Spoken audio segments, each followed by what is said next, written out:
Olá, moçada. Vamos dar continuidade aqui às nossas aulas de modelos atômicos, né? Basicamente, a gente está falando da evolução dos modelos atômicos, né? Para então depois entrar propriamente na estrutura atômica e dar continuidade na química geral. Tudo bem? Inicialmente, eu peço aí a quem ainda não se inscreveu no canal que se inscreva, né? Isso é importante para a manutenção do canal e para a divulgação do mesmo no YouTube, né? Como se trata de um canal que leva aulas gratuitas para estudantes aí do Brasil inteiro, é importante que quanto mais inscritos nós tivermos, quanto mais tempo de visualização, é importante deixar esses vídeos rolarem até o final, tá? Então se inscrevam, ativem o sininho também para serem avisados, né, a cada novo vídeo que chega, tá bom? Divulguem para os amigos, tá? E deixem seu like aí, né? Curtam os vídeos para que o próprio YouTube trate de divulgar o canal e levar o máximo de estudantes possível. Tudo bem? Eu vou voltar aqui, então, à projeção da nossa tela, né? Que eu estou trazendo já.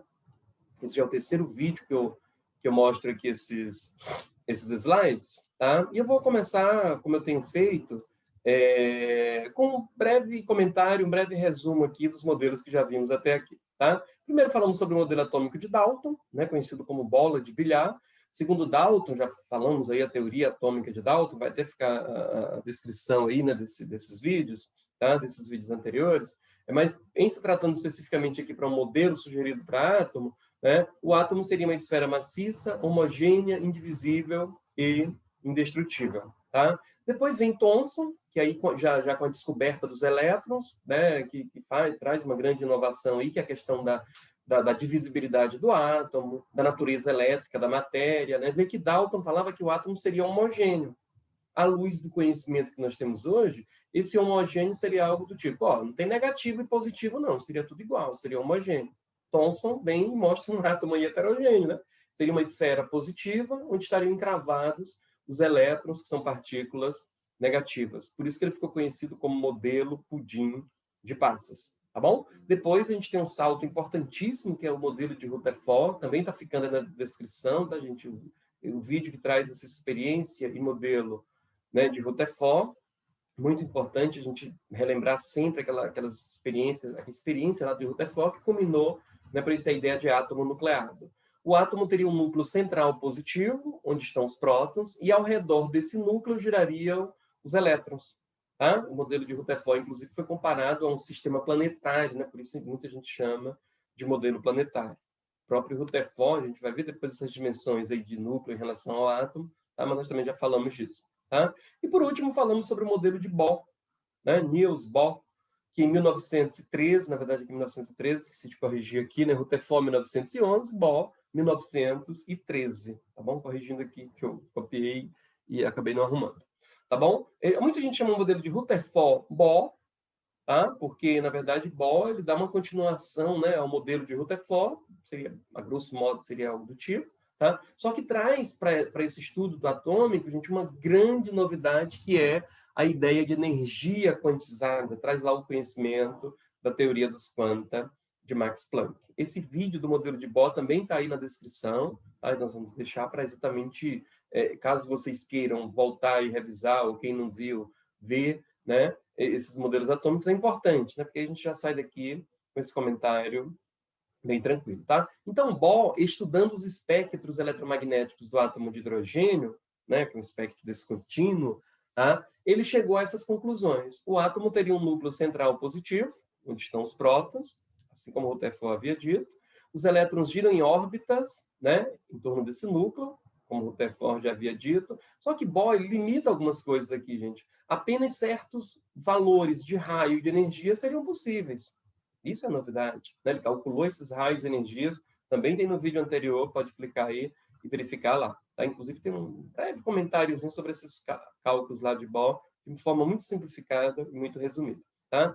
Enquanto um elétron estivesse girando numa mesma órbita, não emitiria nem absorveria energia. Agora, se o elétron absorve energia, ele vai para uma camada mais externa, mais afastada, e quando volta, emite luz. Tá? Inclusive, mostrei a ideia dos fogos de artifícios, né, do ferro ao bulbo, das próprias cores, muita coisa se explica mesmo, tá? Por esse modelo de Bohr. Vale a pena, muito a pena ler. Tá? Inclusive, gente, antigamente, pouquíssimas pessoas esperavam, para uma prova como o Enem, por exemplo, algo relativo a modelo atômico.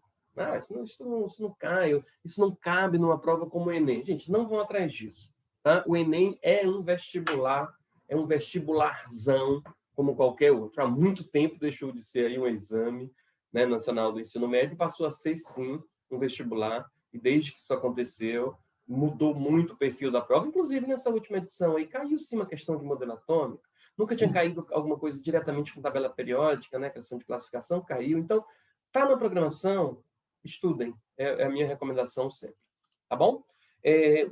Trouxe aqui uma imagem que muita gente talvez até vai estranhar, né? O que eu quero com essas flores, tá? Mas, na verdade, gente, eu quero só mostrar aqui uma coisa para eu começar a falar um pouquinho sobre o modelo de Sommerfeld, tá? Aqui é o seguinte, nós temos a mesma imagem, né, com resoluções diferentes. Aqui uma baixíssima resolução, né? Aqui uma resolução baixa, mas a gente já consegue visualizar melhor a flor aqui, tá? E aqui uma alta resolução, vê que a gente percebe os detalhes, né, com muito mais precisão, com muito mais definição. E aqui é a mesma coisa, né?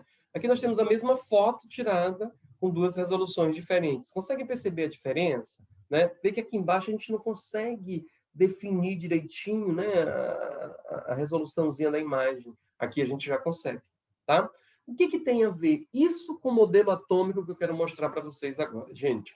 É o seguinte, Bohr estudou espectros eletromagnéticos lá do átomo de hidrogênio, tá? O modelo que eu vou falar agora, que é o modelo de Sommerfeld, também, tá? Inclusive um espectro visível, né, do átomo de hidrogênio. Isso aqui é da luz branca, né, que é o contínuo, mas a gente tem também o descontínuo, que pode ser analisado. Tá? Então, é o seguinte, espectrógrafo é um equipamento que faz a decomposição da luz, vê direitinho as ondas que tem ali e quantifica isso, né? Qual é o comprimento de onda, ou a frequência, ou as duas coisas dessa ondinha aqui, e dessa outra, e dessa outra. E depois ele me dá um resultado disso, que é o espectro.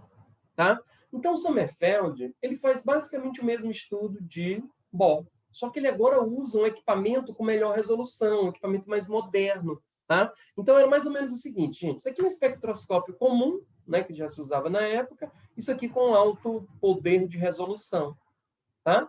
Então, é algo do tipo, gente, quando a gente vai analisar o espectro lá que Bohr havia estudado num determinado equipamento, quando a gente usa aí um equipamento mais moderno, de melhor resolução, a gente já consegue ver algo que o próprio Bohr não via, mas é por conta do que eu estou falando para vocês. Né? Se eu tenho uma imagem de baixa resolução, eu posso não identificar algumas coisas ali nessa imagem. Agora, se eu tenho essa mesma imagem com uma resolução melhor, é claro que eu vou verificar, né, mais informações do que eu tinha na primeira. Tudo bem? Isso aqui é uma comparação, é como se fosse um espectro atômico comum, né? E é como se a gente estivesse colocando uma lupa. Na verdade, não é colocando uma lupa, é usando um equipamento de melhor resolução. Então, o que se verificou é que cada linha dessa lá do espectro, na verdade, se subdivide em linhas mais finas, né? A estruturinha mais fina do espectro. Tá? Essa fina no sentido de afinar a imagem, né? De refinar a imagem, de melhorar a resolução dela. E aí, então, surge o chamado modelo de Sommerfeld, que algumas pessoas, inclusive, chamam só contribuição de Sommerfeld, alguns às vezes nem falam desse modelo, mas eu acho que é importante para a própria compreensão do que a gente vai estudar lá na frente. Tá? O que Sommerfeld descobre ou sugere, né, gente? Ele diz que cada órbita N, lembra que Bohr dividiu o átomo dele em órbitas, né? Um átomo teria infinitas órbitas daquelas. O que a gente vai chamar aqui de camadas no futuro? Né? Tem o núcleo no centro e os elétrons giram em órbitas em torno desse núcleo. Bohr usou, inclusive, a letra N minúscula, né, para representar isso. Órbita 1, órbita 2, órbita 3, órbita 4, etc. Órbita N. N igual a 1, N igual a 2, N igual a 3, N igual a 4, etc. Inclusive, depois a gente vai chamar isso de número quântico principal. Né? Lá na frente, a gente volta a esse N, né? Que são as camadas energéticas, os níveis de energia. Tá?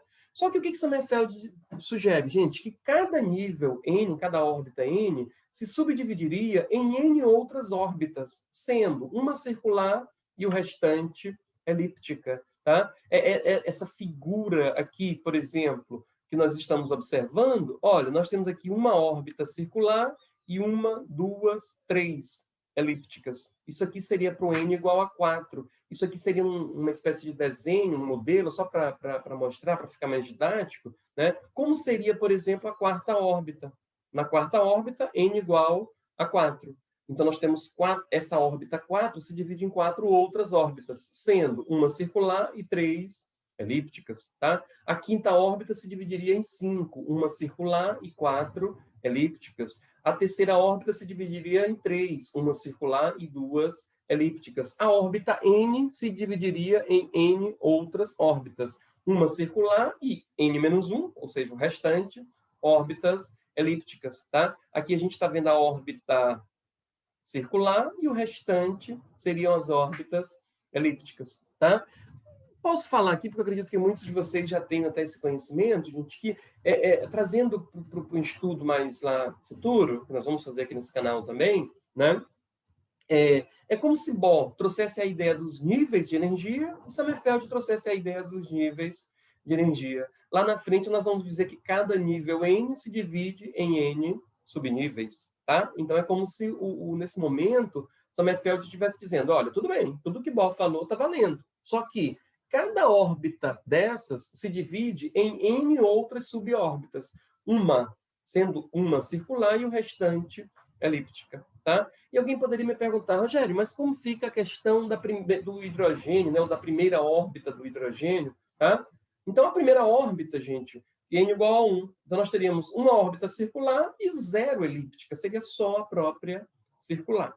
Tudo bem? Então, esse é o modelo de Sommerfeld. Né? A informação principal que nós temos aqui é essa. Cada órbita N se divide em N outras órbitas, sendo uma circular e o restante elíptica. Tudo bem?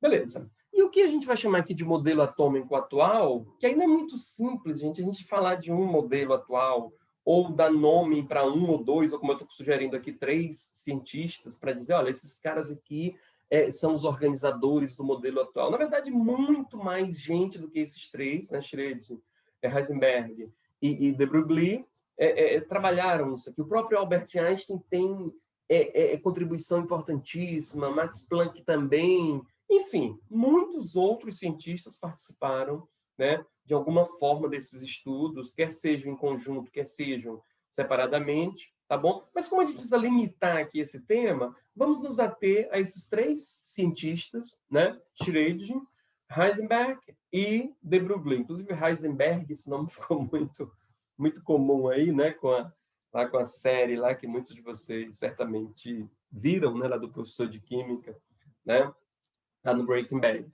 Não é isso? Então vamos falar um pouquinho aqui de cada um desses caras. Vamos começar aqui, vamos fazer isso numa ordem cronológica, gente, porque do jeito que eu pus aqui, é como se esse modelo atômico atual tivesse sido desenvolvido aí entre 1924 e 1929, tá? No ano 24 a 29 do século passado. Como falei, muita coisa aconteceu antes, durante e depois desse período que, né, corrobora com a questão do modelo atômico, ou que contribui com a questão do modelo atômico atual. Tá bom? Mas vamos falar um pouquinho aqui da chamada teoria da dualidade onda-partícula de de Broglie. Tá? Louis de Broglie, na verdade, era um fotógrafo, inclusive foi para a guerra fotografar, era apaixonado por fotografia e estudando aí essa questão de luz, fotografia, acabou entrando nesse mundo aí, fazendo o doutorado dele, inclusive essa teoria da dualidade onda-partícula foi a tese de doutoramento dele.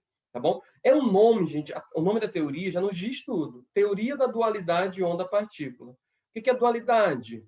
2 coisas. Que 2 coisas são essas? Onda e partícula. E quem é que tem esse caráter duplo de onda e de partícula? O elétron. De Broglie sugere isso. Tá? O elétron, ele não é apenas uma partícula, não é só uma bolinha que pula daqui para ali, ou até é isso, mas ele também é uma onda, ele também se propaga, né, como a luz, né, ele consegue passar ali por uma fendinha e enfim, né, tem característica também de onda. O próprio Albert Einstein, gente, anos antes, tinha criado uma teoria muito parecida, só que era a teoria da dualidade onda-partícula para a luz, né, só que de Broglie vai um pouco mais adiante e caracteriza isso para o elétron. Então, prestem bem atenção nessa informação. Atualmente, no modelo atômico atual, melhor dizendo, considera que o elétron tem esse comportamento duplo de partícula e de onda. Por isso o nome da teoria. Teoria da dualidade onda-partícula. E eu tenho uma demonstraçãozinha aqui para mostrar para vocês, né, que acaba ficando simples, né? Que é o seguinte, isso aqui é a equação de Planck, né? Já devidamente resolvida, né, gente? Porque Planck diz que a energia de uma onda é diretamente proporcional à sua frequência, tá? E é igual a H vezes F. É energia. H é a constante de Planck, esse H que aparece aí. F é a frequência. Só que vocês sabem que o Fzinho de frequência lá de uma onda é C sobre lambda, sobre o comprimento de onda, né? Então aqui já está arrumadinho. Mas isso aqui é a equação, né, de Planck para a energia de uma onda. Isso aqui é a famosíssima equação de Albert Einstein, né, da teoria da relatividade, da energia de uma partícula, que diz que uma partícula de massa m, quando acelerada numa velocidade igual ao quadrado da velocidade da luz, essa matéria converte-se em energia. Tá? Gente, e a princípio, o que de Broglie fez foi algo muito simples, né? Claro, diante do conhecimento que nós temos hoje, e isso levou muito estudo até chegar nesse momento, lógico. Mas, enfim, o que de forma resumida, o que de Broglie fez? Ora, isso aqui é energia. Isso aqui é energia. Certo? Então, ele igualou essas duas equações. Tá? HC sobre lambda é igual a mc ao quadrado. Energia é igual a energia. Tá? Então, eu vou cortar aqui o C com o C ao quadrado. Né? Então, tira esse Czinho daqui e lá fica só o C. E arruma e ficou isso aqui. Ó. Lambda é igual a H sobre mc. O que é esse lambda? Comprimento de onda. Isso é a propriedade de uma onda. O que é esse H? É uma constante. Constante de Planck. Não vamos nos preocupar com esse valor. Né? A qualquer momento que vocês quiserem saber qual o valor da constante de Planck, tu pesquisa aí e vai descobrir sem problema. Se alguma questão de algum vestibular ou de alguma prova de vocês envolver isso, certamente a própria questão nos traz ou nos trará esse valor. Tudo bem? M é massa e C é a velocidade da luz no vácuo. Lembra? 3 vezes 10 a oitava metros por segundo. São 300 mil quilômetros por segundo. É uma constante também, e é uma constante bem grande. Tá bom? Então, o C é constante e aqui falando da luz, né, gente? Se for falando de uma onda específica, no lugar de C eu posso colocar V de velocidade. Tá bom? Então, o que de Broglie conseguiu colocar na mesma equação, né, gente? Lambda, que é comprimento de onda, tá? É propriedade de uma onda, e massa, que é propriedade da matéria, é propriedade de partícula. Então, ele conseguiu juntar isso numa mesma equação. Tá? Então, todo o corpo de massa m, quando acelerado a uma velocidade, né, quando estiver numa velocidade qualquer, ele tem a ele associado um comprimento de onda. É claro, obviamente, né, gente, que para ser um comprimento de onda apreciável, essa massa precisaria ser uma massa muito pequena. Ah, quer dizer, então, que um de nós correndo por aí, né? Estou com uma velocidade.